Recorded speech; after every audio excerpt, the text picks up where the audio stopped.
저는 박순재입니다. 올해 68세죠. 평생 중학교에서 아이들을 가르치다 은퇴한 후 작은 도서관을 운영하며 조용히 살고 있었습니다. 그날 아침도 평소처럼 시작했죠. 도서관 문을 열고 책들을 정리하는데 갑자기 옆구리에 찌르는 듯한 아픔이 몰려왔습니다. 처음엔 그냥 넘어가려 했어요. 나이 먹으면 이런 일이 흔하다고 생각했거든요. 하지만 시간이 지날수록 아픔은 더 심해졌습니다. 식은땀이 흘러내리고 숨쉬기도 힘들어졌죠. 결국 119에 신고해서 응급실로 실려갔습니다. 병원에서 받은 진단은 충격적이었어요. 급성 신장 문제라는 거였습니다.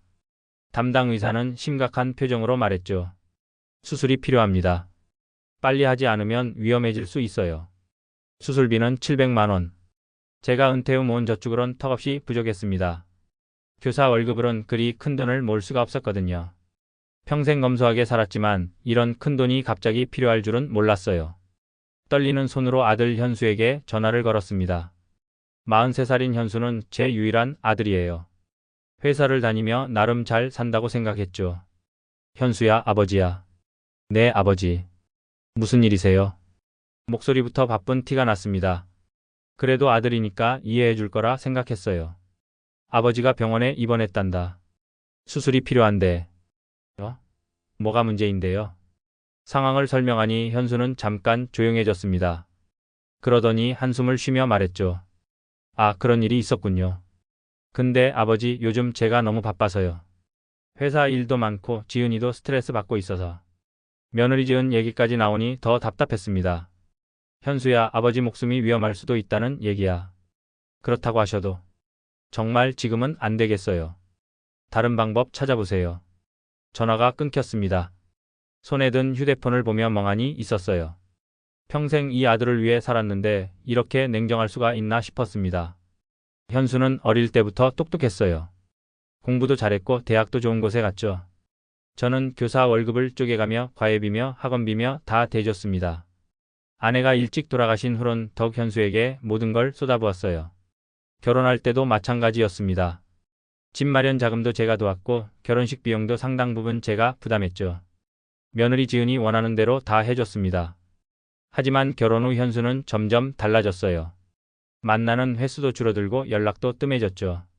가끔 만나면 자기들 생활이 얼마나 바쁘고 힘든지만 얘기했습니다. 병실에 혼자 누워있으니 모든 게 허무했어요. 평생 정직하게 살았다고 생각했는데 정작 도움이 필요할 때는 아무도 없었습니다. 간호사가 들어와 수술 일정을 묻더군요. 가족분과 상의는 하셨나요? 네, 상의했습니다. 거짓말이었죠. 상의는 했지만 도움은 받을 수 없었으니까요. 창밖을 보니 해가 저물고 있었습니다. 68년을 살아오면서 이렇게 절망스러운 순간은 처음이었어요. 아들에 대한 실망감과 앞으로 어떻게 해야 할지 모르는 막막함이 동시에 밀려왔습니다. 그때 문득 떠오른 사람이 있었어요. 김다운이라는 친구였습니다. 같은 학교에서 근무했던 동료였죠. 하지만 연락한 지 오래됐고 지금 뭘 하고 있는지도 몰랐습니다. 하지만 선택의 여지가 없었어요. 아들이 도와주지 않는다면 다른 방법을 찾아야 했습니다. 그렇게 첫날 밤은 절망과 막막함 속에서 지나갔어요. 이틀이 지났습니다. 병상에서 뒤척이며 잠 못 드는 밤을 보냈어요. 수술 날짜는 다가오는데 돈 걱정에 머리가 아팠죠. 그런데 그날 오후 휴대폰에 알림이 떴습니다. 현수의 SNS 업데이트였어요. 호기심에 들어가 봤는데 믿을 수 없는 광경이 펼쳐졌습니다. 화려한 호텔 연회장에서 찍은 사진들이었어요. 샴페인 잔을 들고 웃고 있는 현수와 지은의 모습. 그리고 글에는 이렇게 적혀 있었죠. 장인어른 생신 축하 파티. 오늘만은 모든 걸 잊고 즐겨봅니다. 사진을 하나씩 넘겨보니 입이 다물어지지 않았어요. 수십 명의 하객들, 고급 음식들, 생일 케이크만 해도 몇십만 원은 넘어 보이는 것들. 현수가 입은 양복도 새 것 같았고 지은이 착용한 액세서리들도 번쩍번쩍했습니다. 댓글들을 보니 더 놀랐어요. 와, 정말 성대하게 했네요. 이런 파티 한번 해보고 싶어요. 비용이 얼마나 들었을까요? 누군가 직접적으로 물어보니 현수가 답했더군요. 아, 그냥 장인어른 기쁘게 해드리고 싶어서요. 3천만 원 정도 들었지만 뭐 어때요? 3천만 원. 제 수술비의 4배가 넘는 돈이었습니다. 휴대폰을 들고 있던 손이 덜덜 떨렸어요. 아버지 목숨이 위험하다는데 700만 원은 없다고 하면서 장인. 생일 파티엔 3천만 원을 썼다는 게 믿어지지 않았습니다. 더 화가 난 건 그 다음이었어요. 또 다른 사진에서 현수가 장인과 포옹하는 모습을 봤거든요. 그 따뜻한 미소, 정성스럽게 준비한 게 보이는 선물들. 제가 현수에게서 받고 싶었던 관심과 사랑이 그 사진 속에 다 있었습니다. 문득 현수가 어릴 때가 떠올랐어요. 아내가 암투병 중일 때였죠. 병원비가 부족해서 제가 친척들에게 머리 숙여 돈을 빌렸던 기억. 그때 현수는 아무것도 모르고 아빠, 엄마 언제 좋아져? 하며 물었었는데 저는 현수에게 좋은 아버지가 되려고 정말 많이 노력했습니다. 교사라는 직업 특성상 다른 아이들까지 돌봐야 했지만 집에 와서는 온전히 현수만 바라봤어요. 숙제도 같이 했고 학교 행사에도 빠지지 않았습니다. 현수가 대학 입시 준비할 때는 제가 더 긴장했죠. 합격 발표 날에는 같이 울기도 했고요. 결혼 준비할 때도 마찬가지였어요. 지은이 원하는 대로 예단도 넉넉히 준비했고 신혼집도 좋은 곳으로 구해줬습니다. 제 적금을 깨서라도 아들 좋은 일에는 아끼지 않았거든요. 그런데 정작 제가 도움이 필요할 때는 이런 대우를 받다니 마음이 너무 아팠어요. 더욱 서러운 건 현수의 친구들 댓글이었습니다. 현수야, 효자 맞네. 장인어른 복 많으시겠다. 우리도 이런 사위 만나고 싶어. 효자라는 말을 보니 웃음이 나왔어요. 쓴웃음이었지만요. 장인에게는 3천만 원 들여 효자 노릇을 하면서 친아버지에게는 700만 원도 아까워하는 게 이게 효자인가 싶었습니다. 간호사가 들어와 내일 수술 준비에 대해 설명했어요. 가족분 연락은 하셨나요? 수술 동의서에 보호자 서명이 필요한데요. 그게 말문이 막혔습니다. 현수에게 다시 연락해야 하나 싶기도 했지만 이 상황에서 어떻게 연락하겠어요. 결국 혼자 처리하겠다고 했습니다. 간호사는 의아한 표정을 지었지만 더 묻지 않았어요. 그날 밤 잠이 오지 않았습니다. 천장을 보며 생각했어요. 내가 평생 뭘 위해 살았나. 아들을 위해서였는데 그 아들이 이럴 줄 몰랐다고요. 옆 병실에서는 자식들이 번갈아 간병하는 소리가 들렸습니다. 아버지, 물 좀 드실까요? 괜찮으세요? 하는 정다운 대화들. 저에게도 그런 아들이 있었다고 생각했는데 착각이었나 봅니다. 아니면 제가 뭔가 잘못 키웠나 싶기도 했고요. 새벽 3시쯤 되어서야 잠이 들었습니다. 꿈에서도 현수가 나왔어요. 어린 시절 제 등에 엎여 웃던 모습 말이에요. 그 따뜻했던 기억들이 지금의 현실과 너무 대조되어 더욱 쓸쓸했습니다. 수술 전날 새벽 갑자기 상태가 악화됐습니다. 옆구리 통증이 더 심해지면서 의식이 흐릿해졌어요. 간호사들이 부산하게 움직이는 소리가 들렸죠. 선생님, 괜찮으세요? 의식은 있으시죠? 대답하려 했는데 목소리가 제대로 나오지 않았어요. 온몸에 식은땀이 흘러내렸습니다. 응급벨이 울리고 의료진들이 달려왔어요. 담당 의사인 김선호 선생님도 급히 와서 제 상태를 확인했습니다. 혈압이 많이 떨어졌네요. 수술을 더 늦출 수 없겠습니다. 간호사가 제게 물었어요. 가족분에게 연락드릴까요? 저는 고개를 저었습니다. 연락해봤자 소용없다는 걸 알았거든요. 김선호 의사가 진지한 표정으로 말했습니다. 박 선생님, 솔직히 말씀드리면 상황이 좀 심각합니다. 수술을 받으셔야 해요. 그런데 수술비 문제는 어떻게 하실 건가요? 그게 아직 방법을 찾지 못했습니다. 의료진으로서는 생명이 우선이지만 병원 규정상 선수술 후 치료가 쉽지 않은 상황이에요. 이해했습니다. 병원도 자선단체가 아니니까요. 그때 문득 옛날 일이 떠올랐어요. 45년 전 제가 20대 후반 때였죠. 김다운과 함께 등산을 갔다가 다운이 절벽에서 떨어질 뻔한 일이 있었어요. 제가 간신히 붙잡아서 목숨을 구한 적이 있었습니다. 그때 다운이가 제게 했던 말이 생각났어요. 순재야, 형이 목숨을 구해줬으니 평생 은혜 잊지 않을게. 언제든 도움이 필요하면 연락해. 하지만 그 후로 각자 삶이 바빠져서 연락이 뜸해졌죠. 다운이는 대학원을 가서 법학을 공부했고 저는 교사가 되어 각자 다른 길을 걸었습니다. 마지막으로 들은 소식은 10년 전쯤이었어요. 누군가 말하길 다운이가 변호사가 되어 꽤 성공했다고 하더라고요. 하지만 정확한 연락처는 몰랐습니다. 김선호 의사가 다시 말했어요. 오늘 오후까지는 결정해 주세요. 더 늦으면 정말 위험할 수 있어요. 혼자 남겨지자 다시 현수에게 연락해 볼까 생각했습니다. 하지만 어제 SNS를 본 후로는 연락하기가 더 어려워졌어요. 그래도 아들이니까 아버지가 정말 위험하다고 하면 도와주지 않을까 싶어서 전화를 걸었습니다. 여보세요? 지은이 목소리였어요. 지은아, 아버님이야. 현수 좀 바꿔줄래? 아, 네. 잠깐만요. 전화 너머로 지은이가 현수를 부르는 소리가 들렸어요. 하지만 현수 대신 지은이가 다시 나왔습니다. 아버님, 현수가 지금 정말 중요한 미팅 중이라서요. 나중에 연락드리겠대요. 지은아, 아버지가 수술을 받아야 하는데 정말 위험한 상황이야. 꼭 좀. 네, 알겠어요. 전해드릴게요. 전화가 끊겼습니다. 그리고 그날 저녁까지 현수에게서 연락이 오지 않았어요. 밤이 되자 정말 절망적이었습니다. 아들에 대한 마지막 기대마저 무너진 기분이었죠.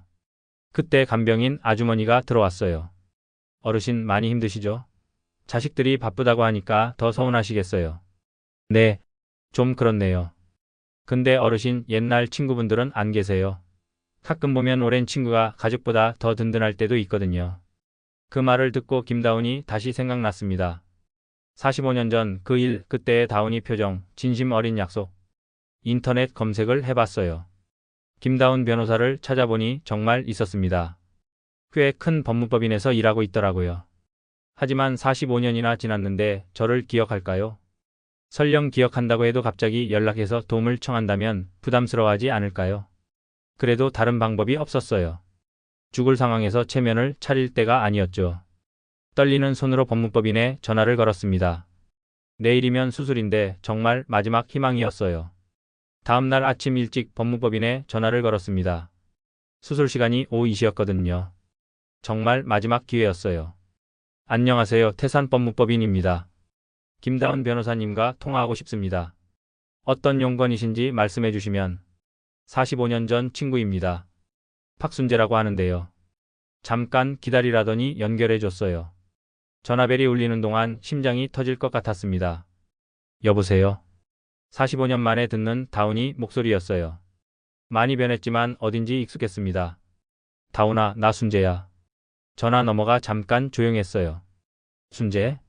박순재 맞아? 응, 맞아. 기억나니? 어떻게 안 기억나겠어? 와, 정말 오랜만이다. 어떻게 지냈어? 목소리에서 반가움이 느껴졌어요. 그래도 저를 기억해 주는구나 싶어 다행이었습니다. 하지만 상황을 설명하기가 쉽지 않았어요.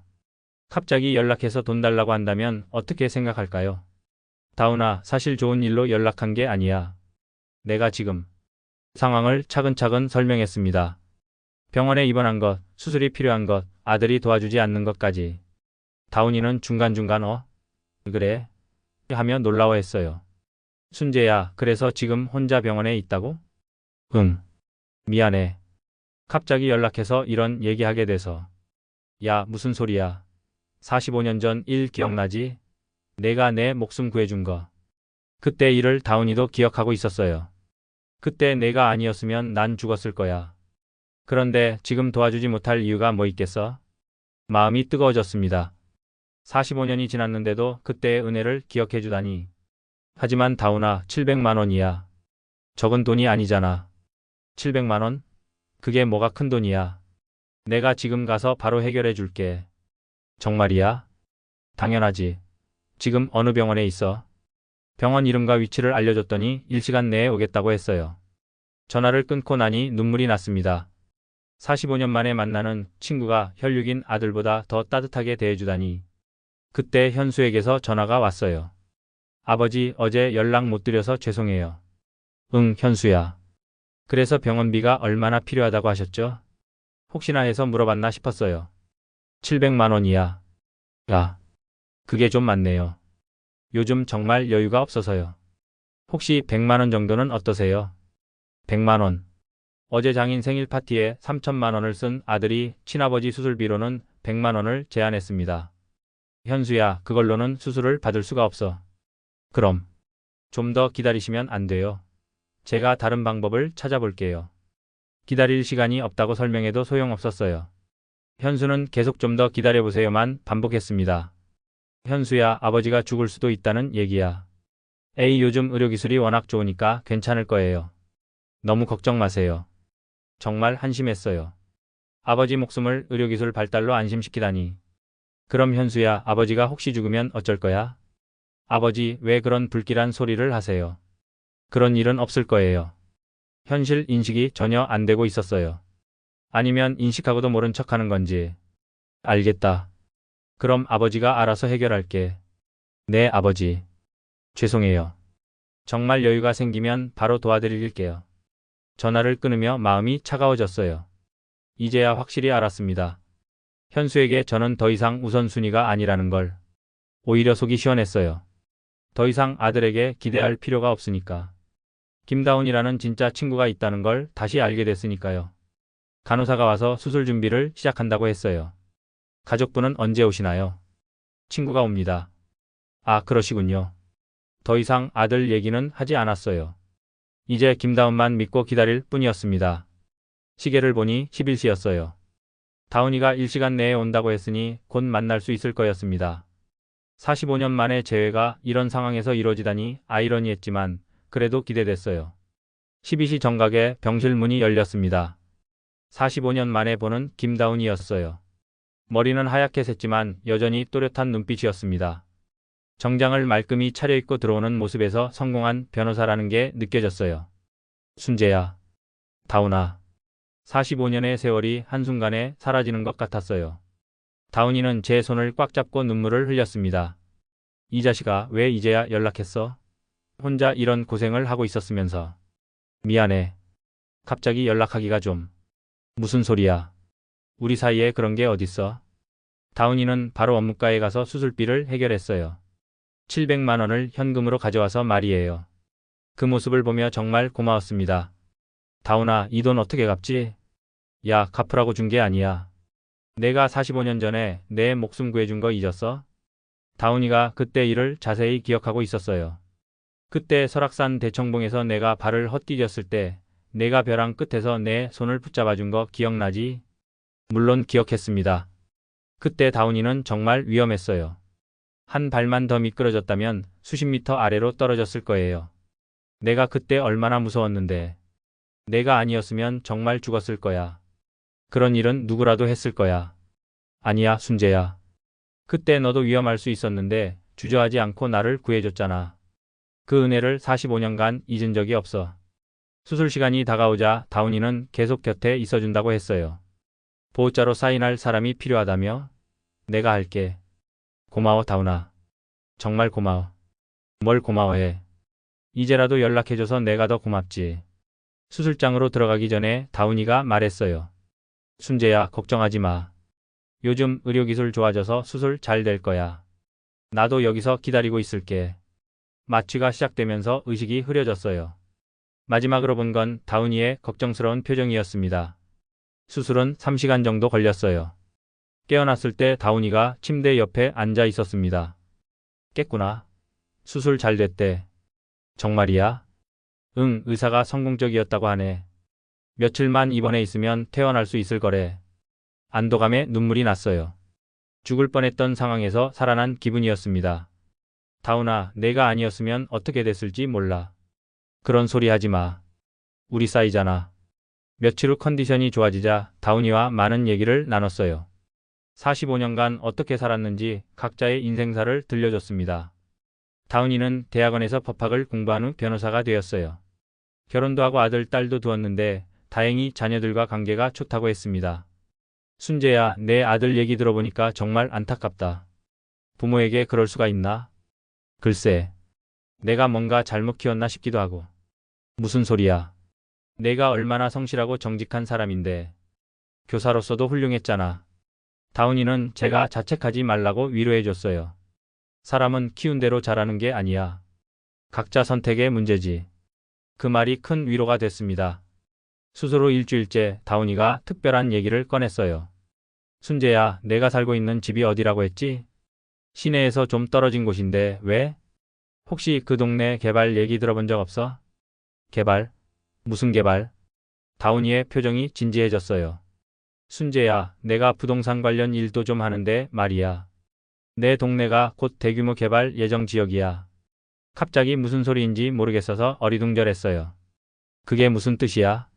내 집과 땅 가격이 엄청나게 오를 거라는 뜻이야. 보상금도 상당할 거고. 그때까지만 해도 실감이 나지 않았어요. 제가 사는 곳은 그냥 평범한 동네였거든요. 정말이야? 응, 확실해. 내일 퇴원하면 같이 가서 확인해보자. 다운이의 말이 사실이라면 제 인생이 완전히 바뀔 수도 있겠다는 생각이 들었어요. 하지만 아직은 믿기지 않았습니다. 퇴원하던 날 다운이가 차로 데리러 왔어요. 집으로 가는 길에 다운이는 계속 확신에 찬 목소리로 말했습니다. 순재야, 정말 대박 날 거야. 내가 살고 있는 동네가 신도시 개발 1순위 지역이래. 집에 도착해서 다운이는 주변을 둘러보며 고개를 끄덕였어요. 맞아, 여기야. 내가 자료로 본 곳이. 다운아, 근데 정말 확실한 거야? 내가 거짓말하겠어? 시청에서 나온 공식 자료야. 다운이는 가방에서 서류들을 꺼냈어요. 정말로 우리 동네가 개발 예정 지역으로 표시되어 있었습니다. 이 지역 전체가 신도시로 바뀔 거야. 내 집 터만 해도 평당 가격이 10배는 오를 것 같은데. 10배? 응, 보수적으로 잡아도 그 정도야. 제가 살고 있는 집은 아버지께서 물려주신 거였어요. 대지가 꽤 넓었는데 그냥 옛날 시골집 정도로만 생각했거든요. 다운이는 주변을 더 자세히 살펴보며 계산해 봤어요. 순재야, 이 집과 땅만 해도 지금 시세로 30억은 넘을 거야. 30억? 믿을 수 없었어요. 평생 가난하다고 생각하며 살았는데. 그리고 개발되면 보상금까지 합쳐서 80억은 좋게 될 것 같은데. 80억. 상상도 못 해본 금액이었어요. 다운아, 정말 그럴까? 확실해. 내가 부동산 쪽 일을 20년 넘게 해봤는데 이런 경우는 항상 대박이야. 집 안에 들어가서 다시 생각해보니 실감이 안 났어요. 어제까지만 해도 수술비 700만 원 때문에 죽을 고생을 했는데 갑자기 80억이라니. 근데 순재야, 혹시 내 아들이 이 사실을 알까?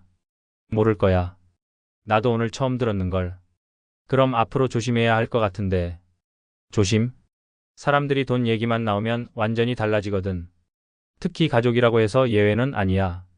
다운이 말이 맞는 것 같았어요. 현수가 평소에 어떤지 이번에 확실히 봤으니까요. 다음 날 다운이는 정확한 감정평가를 위해 전문가를 데려왔어요. 부동산 감정평가사였습니다. 평가 결과는 다운이 예상보다도 더 놀라운 거였어요. 현재 시세로 85억 정도 되겠네요. 개발 이후에는 120억도 가능할 것 같습니다. 120억. 정말 상상도 못한 금액이었어요. 감정평가사가 돌아간 후 다운이가 진지하게 말했어요. 순재야, 이제부터 정말 조심해야 해. 이 사실이 알려지면 주변 사람들이 달라질 거야. 그렇겠지. 특히 내 아들 말이야. 수술비 700만 원도 안 주던 사람이 80억 얘기 들으면 어떻게 나올지. 상상만 해도 끔찍했어요. 그런데 문제는 이미 소문이 돌기 시작했다는 거였어요. 동네 사람들이 감정평가사가 온 걸 봤거든요. 이틀 후 현수에게서 전화가 왔어요. 아버지, 안녕하세요. 목소리 톤부터 평소와 달랐어요. 굉장히 정중하고 관심 있는 목소리였죠. 응, 현수야. 아버지 수술 잘 되셨다면서요. 정말 다행이에요. 갑자기 관심을 보이니까 오히려 이상했어요. 누가 그러던? 아, 동네 사람이 연락하더라고요. 그런데 아버지 혹시 집에 무슨 일 있었어요? 역시 소문을 들은 모양이었어요. 무슨 일? 감정평가사가 왔다던데. 아, 그냥 궁금해서 알아본 거야. 그런데 결과가 어땠어요? 노골적으로 묻더라고요. 왜 그걸 물어? 아, 그냥 궁금해서요. 아버지 재산이 어느 정도인지. 수술비 700만 원 줄 때는 언제고 이제 와서 재산에 관심을 보이니 어이가 없었어요. 현수야, 내가 왜 그런 걸 알아야 하지? 에이, 아버지. 아들이니까 궁금할 수도 있죠. 정말 뻔뻔했어요. 그래, 궁금하구나. 그럼 나중에 말해줄게. 언제요? 글쎄, 언젠가. 전화를 끊고 나니 다운이 말이 맞다는 생각이 들었어요. 정말로 돈 앞에서는 사람이 달라지는군요. 그 다음 날부터 현수와 지은의 태도가 완전히 바뀌었어요. 매일 전화를 하고 병문안도 왔습니다. 아버지, 몸은 어떠세요? 아픈 곳은 없으세요? 지은이 정성스럽게 죽을 끓여와서 먹여주려고 했어요. 평소에는 얼굴 보기도 힘들었던 며느리가 말이에요. 아버님, 제가 직접 끓인 거예요. 맛있게 드세요. 현수도 마찬가지였어요. 아버지, 혼자 계시기 힘드시죠? 제가 며칠 같이 있을까요? 갑작스럽게 변한 태도가 오히려 불편했어요. 진심인지 의심스러웠거든요. 사흘째 되던 날 현수가 본색을 드러냈어요. 아버지, 그런데 정말 궁금한데 집 감정평가 결과가 어떻게 나왔어요? 왜 그렇게 알고 싶어 하냐? 그냥 걱정돼서요. 혹시 빚이 있으시거나 그런 건 아니시죠? 걱정이 아니라 기대하는 눈빛이었어요. 빚은 없어. 그럼 재산은 얼마나 되세요? 직설적으로 물어봤어요. 더 이상 돌려 말하지도 않고 말이에요. 현수야, 내가 왜 그걸 알아야 하지? 아버지, 저도 아들인데 아버지 재산 규모 정도는 알아야 하는 거 아니에요? 수술비 700만 원 줄 때는 언제고 이제 와서 재산에 관심이야? 현수의 얼굴이 빨개졌어요. 그건 그때 정말 여유가 없어서. 장인 생일 파티에 3천만 원 쓸 여유는 있었으면서. 현수가 말문이 막혔어요. 지은이 대신 나섰습니다. 아버님, 그때는 정말 어쩔 수 없는 상황이었어요. 어쩔 수 없다고? 아버지 목숨보다 장인 생일이 더 중요했다는 거야. 두 사람 다 대답하지 못했어요. 그날 밤 다운이가 찾아왔어요. 순재야, 어때? 아들이 달라졌지? 정말 놀랍더라고. 사람이 이렇게 변할 수 있구나 싶어.